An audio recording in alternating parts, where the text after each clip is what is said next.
Eu queria saber qual foi o momento mais desafiador para o doutor nessa parte como professor.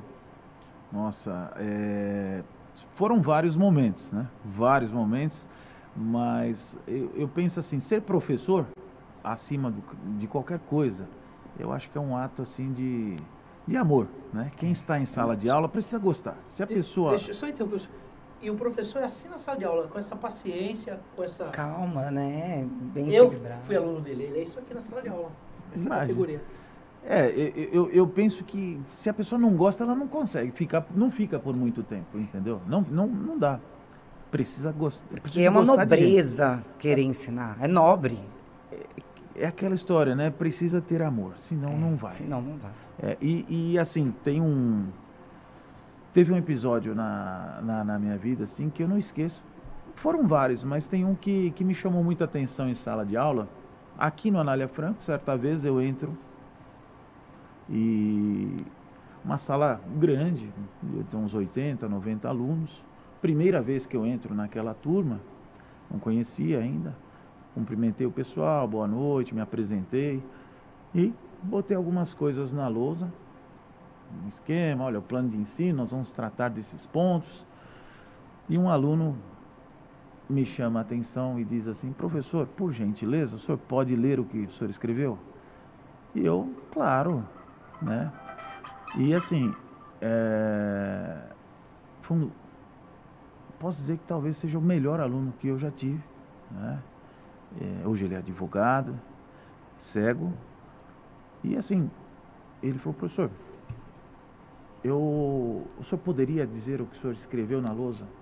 E na hora eu pensei, puxa vida, que falta de sensibilidade a minha, que eu não vi que eu tinha um aluno cego. É claro que nós recebemos, o pessoal do núcleo de acessibilidade reporta, olha, temos um aluno que tem essa demanda, essa necessidade, e nós acolhemos sempre da melhor forma. Mas, por algum motivo, enfim, entrei na sala e não me atentei, e ele chamou a minha atenção de uma forma assim muito positiva, e eu ali naquele minuto eu comecei a pensar, como é que eu vou trabalhar aqui a minha aula? Desafiador. Eu falei, como eu vou trabalhar? Porque eu tinha o meu jeito ali, né? Sim. Eu faço um esquema na lousa e vou explicando o esquema. A sua rotina. Aí eu falei, não, peraí. Eu tenho que mudar o jeito. E aí eu comecei a fazer aquela aula, então, bem explicativa. Não só, aí eu pensei, eu não posso mais escrever na lousa. Não, mas eu posso, desde que eu descreva o que eu esteja fazendo, né?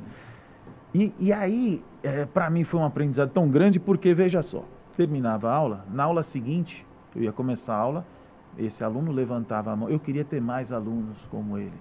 Que bom. Ele levantava a mão e dizia assim, primeiro que ele falava era algo espetacular, todo professor gosta de ouvir. Professor, estive estudando durante a semana. Aí você falou isso aí, Nossa. O professor já falava, olha que beleza. Eu já peguei uma dica já. Você falou, estive estudando e eu fiquei com dúvida, trouxe 2 perguntas para fazer sobre a aula passada. Show de bola. Já começava a aula fazendo aquela revisão da aula passada. E toda semana ele tinha aquelas perguntas que parecia que era combinado, dava super certo, que ele já vinha, então, levantando a aula com questões muito importantes. E esse aprendizado foi tão bom que quando eu, num momento bem posterior, lecionei para uma turma medicina legal, eu tinha um aluno cego e eu fui explicar aquela aula de identificação por impressão digital. Então, quando eu estou explicando, não é, todo o procedimento de coleta de impressão digital, como você faz aquela fórmula para entender, eu falei, eu vou ensinar e esse cara vai entender. E ele foi o que aprendeu primeiro. Nossa. Aí eu faço exercícios na sala, então, exercícios simulados, eu boto lá, simulo como se fosse, então, mão direita, mão esquerda, série, exceção. Então, nesse polegar, eu peço a informação. Doutor Edio, o senhor quer que eu coloque qual informação aqui neste polegar? O senhor quer que eu coloque um delta do lado direito, do lado esquerdo, 2 deltas ou nenhum delta? E aí cada um ia falando, e ele só, e eu botava ali na lousa. Então eu perguntava, neste caso aqui nós temos um delta do lado direito e tal, o que é isso? É uma presilha interna?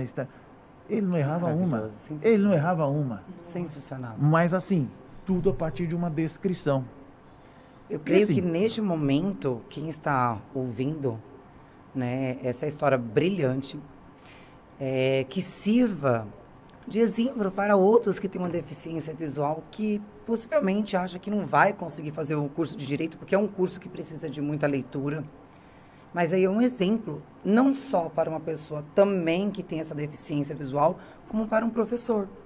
Sim, com Que certeza. todos são capazes. Todos. E aqui fica um exemplo esplêndido. Esses 2 alunos, que não são mais alunos, são advogados, ambos Olha. passaram no exame de ordem sem Olha, problemas. sem dificuldade, Sem professor. problemas. Tá vendo? Né? E a senhora colocou, o exame de ordem, passar de primeira, isso também não é demérito para ninguém. Não. Nós sabemos que exame de ordem é uma coisa bastante Eu delicada. prestei 3 vezes, professor. O emocional é o que pega, Eu não é o mesmo, conhecimento. eu prestava, eu passava na primeira fase, mas eu gabaritava na peça, mas nas questões eu não conseguia a pontuação.